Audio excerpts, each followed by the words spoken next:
চলে এসেছি আজকে আবার একটা নতুন রেসিপি নিয়ে। আজকের রেসিপিটা দেখে আপনারা বুঝতেই পাচ্ছেন যে এটা একটা ডিমের রেসিপি। এটা কিন্তু খুব সিম্পল একটা ডিমের রেসিপি, যেটা বানানো খুব সহজ, আবার খেতেও অসম্ভব ভালো হয় কিন্তু এটা। নমস্কার, আমি মৌমিতা, চলে এলাম আবার একটা নতুন রেসিপি নিয়ে আজকে মৌমিতা রেসিপি চ্যানেলে। তা আজকে যে রেসিপিটা করে দেখাচ্ছি আপনারা তো দেখে বুঝতেই পারলেন যে এটা ডিমের রেসিপি। এটার নাম হচ্ছে গন্ধরাজ ডিম ভাপা। এটা কিন্তু খেতে খুবই ভালো হয় আর খুব সিম্পল রেসিপি। একঘেয়ে ডিম খেতে ভালো না লাগলে, ধরুন আমরা তো সবসময় ডিমের কষা, ডিমের ডালনা, ডিমের ঝোল এসবই বানিয়ে থাকি, একবার এটা ট্রাই করে দেখতে পারেন, আশা করি ভালো লাগবে। আমি সেদ্ধ ডিম নিয়ে নিলাম। এখানে আছে দু রকমের সর্ষে, সাদা আর কালো, যেটা আমি মিক্সিতে দিয়ে দিলাম, আর দিয়ে দিলাম পোস্ত।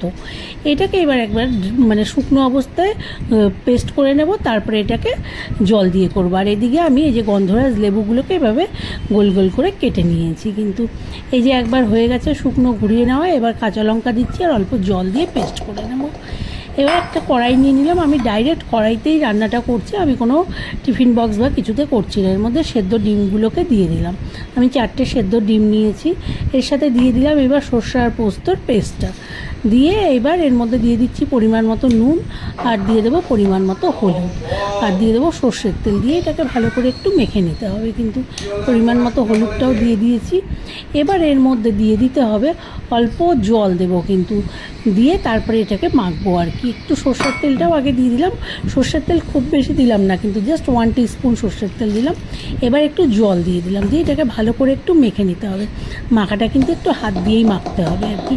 ভালো করে একটু মেখে নিয়ে এটাকে জাস্ট গ্যাসে এখন বসিয়ে দিতে হবে। দিয়ে 10 থেকে 15 মিনিট এটা লো ফ্লেমে হতে থাকবে, আর কিচ্ছু না, আর কিন্তু কোনো ঝামেলা নেই। এই যে গ্যাসে বসিয়ে দিয়েছি, এটা হচ্ছে। একটু হয়ে গেলে গিয়ে এটাকে নাড়াচাড়া করে দিতে হবে, দিয়ে আবার কিছুক্ষণ ঢাকা দিয়ে রেখে দিতে হবে। তারপরে একদম যখন হয়ে যাবে তখন গ্যাসটা অফ করে এর ওপর দিয়ে গন্ধরাজ লেবু দিয়ে তারপরে 15 থেকে 20 মিনিট রাখতে হবে কিন্তু এটাকে। এখন কিন্তু এটা হয়ে গেছে গিয়ে, মোটামুটি এটা হয়ে গেছে গিয়ে। এবার এই যে দেখতে পাচ্ছেন একদম কমপ্লিট। এখন এটা জাস্ট এখন গ্যাস অফ করে দিয়েছি, দিয়ে এর মধ্যে এখন আমি গন্ধরাজ লেবুগুলোকে দিয়ে দিচ্ছি। দিয়ে গন্ধরাজ লেবুর এই স্লাইসগুলোকে দিয়ে 15 থেকে 20 মিনিট ঢাকা দিয়ে রেখে দেবো। তারপরে ঢাকা খুলে আপনাদেরকে আমি দেখাবো যে লেবুর কালারটা যখন চেঞ্জ হবে বুঝতে হবে এটা হয়ে গেছে। এই যে আমি ঢাকা খুললাম, খুলে আপনাদের দেখিয়ে দিচ্ছি। এই যে দেখতে পাচ্ছেন তো লেবুর কালার চেঞ্জ হয়ে গেছে গিয়ে, মানে রেসিপি একদম রেডি। এটা এখন আমি সার্ভিং বলে সার্ভ করে দিতে পারি। কিন্তু এই রেসিপিটা খেতেও যেমন ভালো লাগে, খুব সহজে হয়। এটা অনেক কিছুর সাথেই কিন্তু ভালো লাগবে। ভাতের সাথে তো ভালো লাগবেই, আবার পোলাওয়ের সাথেও কিন্তু বেশ ভালো লাগবে। পোলাও বা আমাদের যে বাঙালি ফ্রাইড রাইস যেটা হয় একটু মিষ্টি মিষ্টি, তার সাথেও কিন্তু এটা খেতে খুব ভালো লাগবে।